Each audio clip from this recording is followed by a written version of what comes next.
अस्सलाम वालेकुम, good evening ladies and gentleman. उम्मीद करता हूँ आप सब ठीक होंगे।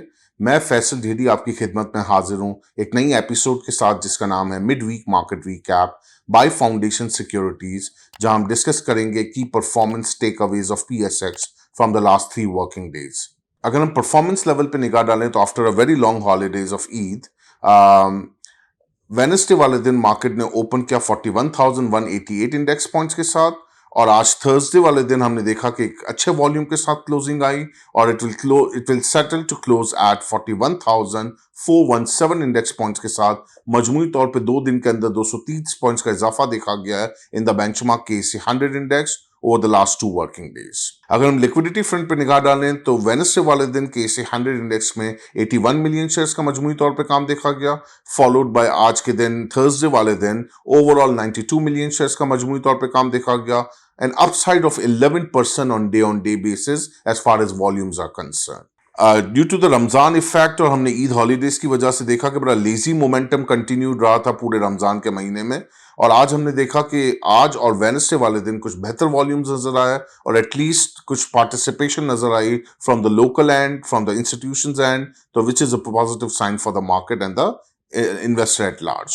बट अभी भी कंसर्न है अभाम है इन्वेस्टर्स के लिए कि जनाब इकोनॉमिक साइड पे निगाह डालें, पॉलिटिकल साइड पे डालें या कॉन्स्टिट्यूशनल साइड पे डालें। मीडिया साइड पे निगाहें डालते हैं तो और टेंशन बढ़ते हैं कि जनाब किस करवट जा रही है हमारी मईशत, किस करवट जा रहा है पॉलिटिकल सेटअप। तो वो बड़ा एक तशवीशनाक है इन्वेस्टर के लिए, और इसी वजह से एक नया डिसीजन मेकिंग करना इन्वेस्टर के लिए जरा मुश्किल होता हुआ नजर आ रहा है। अगर हम इकोनॉमिक साइड पर देखें तो मेजर फैक्टर जो अभी हमें नजर आ रहा है कि सारे चैलेंजेस एक्सेप्ट कर लिए, सारे हार्ड डिसीजंस ले लिए गए गवर्नमेंट ऑफ पाकिस्तान की तरफ से बाय द आईएमएफ, लेकिन स्टिल अभी भी वो जो एसएलए है वो साइन होके नहीं दे रहा। I don't know where to stuck, क्या हो रहा है फर्दर कंडीशंस, क्या नए चैलेंजेस सामने आ रहे हैं। ये वक्त अभी भी आगे चलता हुआ हमें बताएगा कि आगे और फाइनेंसिंग गैप किस तरह अरेंज करना है, इसको किस तरीके से आईएमएफ को यकीन दहानी करवानी है। तो ये वो चैलेंजेस हैं जिसकी वजह से इकोनॉमिक साइड हमारा अभी भी ब्लिंकिंग हो रहा है और जिसकी वजह से इन्वेस्टर का कंसर्न मार्केट के ऊपर भी रिफ्लेक्ट होता हुआ नजर आ रहा है। As far as political and constitutional side is concerned, तो looking at a larger scale, हम देख रहे हैं कि पीडीएम अपनी जगह मजबूती से खड़े हुए हैं पार्लियामेंट के अंदर रहते हुए कि जनाब ये हम इलेक्शन की तरफ नहीं बढ़ेंगे। वहाँ सुप्रीम कोर्ट की आज की समाअत ने फर्दर थोड़ा और टाइम दे दिया है और क्वेश्चन दे दिया है ताकि डायलॉग्स कर लें आपस में और एक डिसीजन मेकिंग की तरफ आ जाएं कि जनाब दोनों की हिकमत अमली के हिसाब से क्या डेट फाइनल पॉसिबल हो सकती है। लेट्स सी, वक्त बताएगा कि सुप्रीम कोर्ट कितना हार्श आता है या नहीं आता, या कोई सॉफ्ट कॉर्नर रखता है, या आपस में इनका कोई इत्तेहाद बन जाता है। Well, it's premature to say anything. बहुत अनसर्टेनिटी इस एंड पे जो कि सिर्फ पॉलिटिकल अब नहीं रही है बल्कि कॉन्स्टिट्यूशनल क्राइसिस की तरफ भी चली गई है। तो ये आगे चलता हुआ वक्त ही डिक्टेट करेगा कि किस तरफ जा रही है डायरेक्शन। तो ये वो दो इंपॉर्टेंट एरियाज हैं जहां इन्वेस्टर के बहुत ज्यादा कंसर्न्स हैं। हाउएवर जो एक पॉजिटिव एंगल नजर आ रहा है वो इस पूरे वीक के अंदर या बल्कि 2 दिन के अंदर अगर हम देखें तो मल्टीपल कंपनीज ने अपने कॉर्पोरेट रिजल्ट्स पब्लिश किए हैं क्वार्टर एंड्स के, जिसके कुछ के पहला क्वार्टर है, कुछ का थर्ड क्वार्टर है, और सारे के सारे क्वार्टर रिजल्ट्स बहुत ज्यादा आउटस्टैंडिंग आए हैं।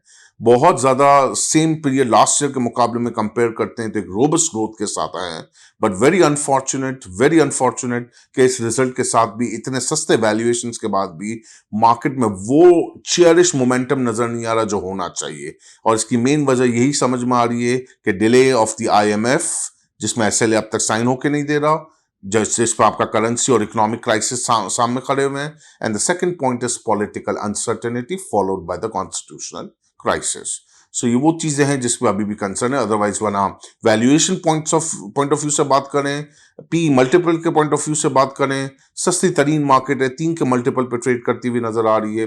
और रिजल्ट देखें, इट्स आउटस्टैंडिंग। क्वार्टरली रिजल्ट्स को कंपेयर करें, आउटस्टैंडिंग। 9 मंथ्स या जिसका फर्स्ट क्वार्टर है उसको कंपेयर करें, कंप्लीटली आउटस्टैंडिंग। बट स्टिल जैसे मैंने आपको बताया कि uncertainties are on the way. So for this kind of uncertainty और ये जो मोमेंटम है इसमें ज्यादातर इन्वेस्टर कंसर्न शो कर रहे हैं कि जनाब शॉर्ट टर्म प्ले करें, शॉर्ट टर्म जो चीज समझ में आए बाय करके सेल करके निकल जाएं। वी नेवर नो कि अपकमिंग डेज के अंदर क्या नई चीज होने जा रही है फ्रॉम द कॉन्स्टिट्यूशन साइड या फ्रॉम द पॉलिटिकल साइड या फ्रॉम द इकोनॉमिक साइड। तो इसी वजह से अब हम इन्वेस्टर्स को, रिटेलर्स को भी और इंस्टीट्यूशंस को भी, therefore the activity is relatively slow down. So from the sales note, थोड़ा कॉशियस रहना चाहिए, हंट करना चाहिए अपॉर्चुनिटीज को for the high dividend yield stocks. आजकल बहुत सारे ऐसे स्टॉक्स हैं जो आपको बहुत अच्छी डिविडेंड यील्ड ऑफर कर रहे हैं. मोर देन 20% के करीब की डिविडेंड यील्ड ऑफर की जा रही है कुछ सेक्टर्स की तरफ से, कुछ स्टॉक्स की तरफ से, which is value hunting and which is for the long term portfolio building के लिए ये एक अच्छा टाइम है कि हम इसको अपने लॉन्ग टर्म पोर्टफोलियो का हिस्सा बना सकें ऐसे stock. Please give your valuable feedback at info@fs.com.pk. Your valuable feedback is at most important to us. Please take very good care of yourself and your investment too. Have a pleasant evening. Goodbye.